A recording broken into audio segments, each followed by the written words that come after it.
हाम्रो उमेर बढ्दै गएपछि यो आँखाको माथिको परेलले अलिकति सागिङ हुने, झुन्डिने समस्याहरू हुँदै जान्छ होइन।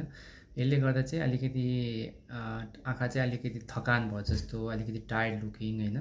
अनि त्यसपछि अलिकति आफ्नो एजभन्दा अलिक बढी देखिने, अनि त्यसपछि कोही कोही केसमा चाहिँ अब आँखाको भिजन, आँखाको राम्रोसँग आँखा देख्न पनि समस्या हुन सक्ने, अथवा कतैलाई चाहिँ अलिकति बढी आँखामा स्ट्रेस भयो जस्तो, आँखा बढी उचालिराख्नु पर्ने होइन, अरू मसल्सहरू युज गरेर हुनसक्ने सम्भावना हुन्छ। अब यसको लागि सबभन्दा सजिलो समाधान भनेको चाहिँ अब यो अप्पर आइलिड ब्लेफरोप्लास्टी भन्छ होइन, अप्पर आइलिड सर्जरी भन्दा नि हुन्छ सिम्पल टर्ममा भन्दाखेरि। यो चाहिँ एकदमै सिम्पल सर्जरी हो। बेसिकली हामीले यो बाहिरको परेललाई सानो सुईतिर लाटो बनाउँछौँ, अनि त्यसपछि त्यहाँ एक्स्ट्रा छाला र भित्रको अलिकति मसल्स अनि अलिकति त्यो फ्याटको पार्टहरू चाहिँ अब कन्डिसन अनुसार निकाल्छौँ होइन।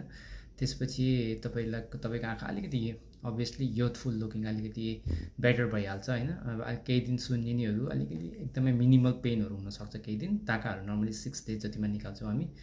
त्यस्तो कम्प्लिकेसनहरू खासै हुने रिस्कहरू एकदम मिनिमल हुन्छ यो सर्जरीमा है। स्ट्रेट फरवर्ड सर्जरी हो, तपाईँ अपरेसन सक्ने बित्तिकै घर जानु मिल्छ। नर्मली आफ्नो डेली एक्टिभिटिजहरू मजाले गर्न मिल्छ।